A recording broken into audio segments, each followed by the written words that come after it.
अस्सलामुअलैकुम। उम्मीद है आप लोग खैरियत से होंगे। Welcome to Burs journey.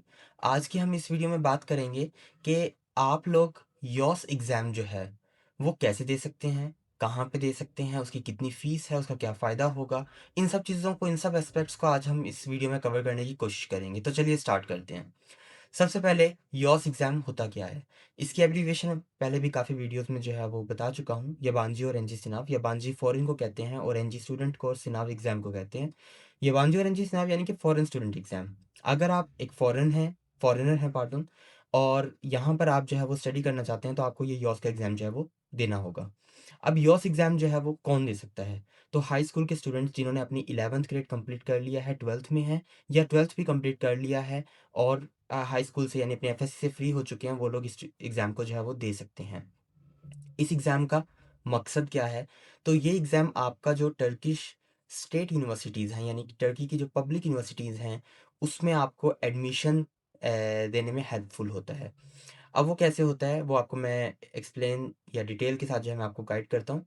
सबसे पहले आप लोग ये चीज़ समझ लें कि तुर्की में अगर आपने पढ़ना है अपने सेल्फ फाइनेंस पे, यहाँ पे स्कॉलरशिप की बात बिल्कुल भी नहीं हो रही, ठीक है? स्कॉलरशिप एक अलग चीज़ है, उस पे डिटेल से वीडियोज़ मौजूद हैं चैनल पे, आप उन्हें वॉच कर सकते हैं। यहाँ पे बात हो रही है यॉस एग्ज़ाम की, और यॉस एग्ज़ाम की जब भी बात आए तो सेल्फ फाइनेंस होगा। लेकिन सेल्फ फाइनेंस पे खर्चा आपका इतना ज़्यादा नहीं होता प्राइवेट यूनिवर्सिटीज़ की निस्बत। क्यों? उसकी वजह ये है कि आप ये यॉस एग्ज़ाम देते ही क्यों हैं? टर्की की पब्लिक यूनिवर्सिटीज़ में पढ़ने के लिए। तो अगर आप ये यॉस एग्ज़ाम के थ्रू यहाँ पर आते हैं तो आपकी फ़ीस बहुत कम होगी।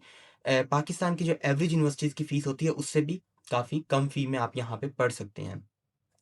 अब यॉस एग्ज़ाम जो है वो साल में कितनी दफ़ा होता है ये मैं आपको बता देता हूँ। साल में 2 मर्तबा जो है वो यॉस एग्ज़ाम जो है वो पाकिस्तान में मुनक़िद होता है।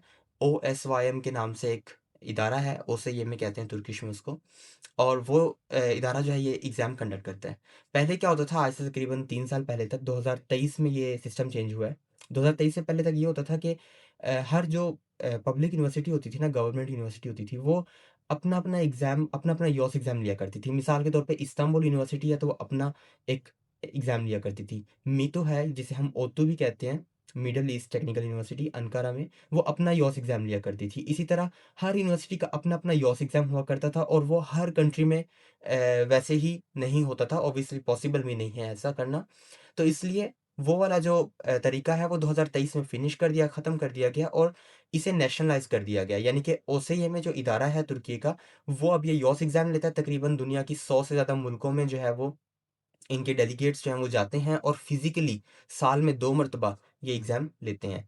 2024 में 2 मर्तबा एग्ज़ाम हुआ था। मैंने 2024 का जो फर्स्ट टर्म था एग्ज़ाम का, मैंने उसमें खुद भी यॉस दिया था, और लेकिन मैं यॉस की बुनियाद पे नहीं आया, मैं तुर्की बुर्सलार स्कॉलरशिप की बुनियाद पे आया हूँ, तो इन चीज़ों को आप मिक्स मत कीजिएगा। सेकंड 2025 में जो है वो पहला जो यॉस था वो कैंसल हो गया था पाक इंडिया वॉर की वजह से। मई में नॉर्मली होता है, तो मई में पाक इंडो कॉन्फ्लिक्ट की वजह से जो है वो यॉस इन्होंने फर्स्ट जो है वो कैंसल कर दिया था, लेकिन सेकंड यॉस जो है वो अक्टूबर में हुआ था। अब 2026 आ गया और 2026 में भी उम्मीद है इंशाल्लाह कि अगर हालात, वाक़यात, हर चीज़ जो है वो नॉर्मल रहते हैं तो डेफ़िनेटली 2 दफ़ा होगा। 2025 में भी आपको पता है कि पाक इंडो कॉन्फ्लिक्ट की वजह से ही वो कैंसल हुआ था, अदरवाइज़ वो कैंसल नहीं होता, हालाँकि रजिस्ट्रेशंस वगैरह हर चीज़ हो चुकी थी। अब हम इस एग्ज़ाम की फ़ीस की बात करते हैं, तो पिछले साल जो है वो इसकी फ़ीस जो है वो तकरीबन 1050 या 1250 लिरा थी, टर्किश लिरा, जो कि पाकिस्तानी तकरीबन 7-8 हज़ार रुपए के करीब बनते हैं।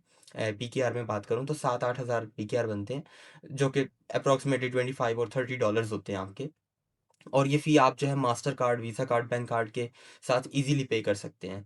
अब इसको रजिस्टर कैसे करना है, मैं आपको वेबसाइट जो है वो मेंशन कर दूँगा। आप वो वेबसाइट्स पे विज़िट कर सकते हैं और मज़ीद डिटेल्स जो है वो देख सकते हैं। अब हम बात करते हैं कि यॉस जो है वो यहाँ पर आप यानी कि मिसाल के तौर पे पास कर लेते हैं, आपने स्पेसिफ़िक मार्क्स उसमें ऑब्टेन कर लिए हैं, तो आपको क्या फ़ायदा होगा उसका? आप यहाँ पे किसी भी डिग्री प्रोग्राम में अप्लाई कर सकते हैं according to the basis of your marks, यानी जितने आपके अच्छे मार्क्स हैं आप उतनी जो हाई मेरिट वाली डिग्रीज होती हैं उसमें अप्लाई कर सकते हैं। अब हाई मेरिट वाली डिग्रीज जाहिर सी बात है, बड़ा ऑब्वियस सा है, यानी मेडिसिन वगैरह जो है वो इस तरह की डिग्रीज बहुत हाई मेरिट पे होती है, यानी कि आपको ज़्यादा मार्क्स चाहिए होते हैं उसके लिए।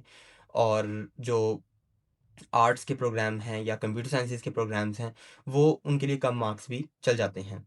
तो 500 में से आपके मार्क्स होते हैं और मेडिसिन के लिए आपके पास कम से कम 450 460 से अबव होने चाहिए, तो आप जो है वो यहाँ पे अपना एडमिशन सिक्योर कर सकते हैं। तो अगर आप यहाँ पे एडमिशन सिक्योर कर लेते हैं तो आगे का प्रोसेस ये होता है कि आप जो है वो यहाँ पर कम फीस के साथ पब्लिक यूनिवर्सिटीज़ में यानी कि गवर्नमेंट की यूनिवर्सिटीज़ में जो तालीम जो है हासिल कर सकते हैं। इसके बाद यॉस एग्ज़ाम का सिलेबस वगैरह जो है वो एक डिटेल टॉपिक है, उसे मैं इंशाल्लाह नेक्स्ट वीडियो में कवर करने की कोशिश करूँगा। इस वीडियो में हमारा मकसद था कि हम जो है वो यॉस एग्ज़ाम क्या कब होता है, इसकी फ़ीस कितनी होती है, कहाँ पे होता है, इन सब चीज़ों के बारे में डिस्कस करें। एक चीज़ मुझे याद आ गई कि यॉस एग्ज़ाम जो है पाकिस्तान में 2024 में जब मैंने दिया था तो लाहौर और इस्लामाबाद 2 सिटीज़ में हुआ करता था। 2024 का एंड वाला भी आई थिंक 2 सिटीज़ में हुआ है, लाहौर और इस्लामाबाद में। लेकिन मुझे नहीं पता कि 25 वाला, क्योंकि मैं खुद भी अपीयर नहीं हुआ, मुझे ज़्यादा डिटेल नहीं है उसके बारे में। या आप वेबसाइट पे सर्च कर सकते हैं कि उन्होंने कौन-कौन सी सिटीज़ के ऑप्शन दिए हुए हैं। लेकिन मोस्ट प्रोबेबली लाहौर और इस्लामाबाद में जो है वो लोग यॉस एग्ज़ाम लेते हैं। तो 2026 में भी उम्मीद है कि ये 2 सिटीज़ में जो है आप एग्ज़ाम दे सकते हैं। तो अगर आप किसी और सिटी से हैं तो आपको यहाँ पे ट्रैवल भी करना पड़ता है। ये था आज का टॉपिक, यानी मुकम्मल यॉस के बारे में जो मालूमात हैं वो मैंने आपको डिलीवर करने की कोशिश की हैं। उम्मीद है आप लोगों को ये वीडियो जिससे फ़ायदेमंद जो चीज़ें हैं वो मिली होंगी, फ़ायदेमंद इन्फॉर्मेशन जो है वो आपको हासिल हुई होगी। मेरा भी काम यही है कि मैं आप लोगों को जो भी मेरे पास नॉलेज है वो ट्रांसफ़र कर सकूँ।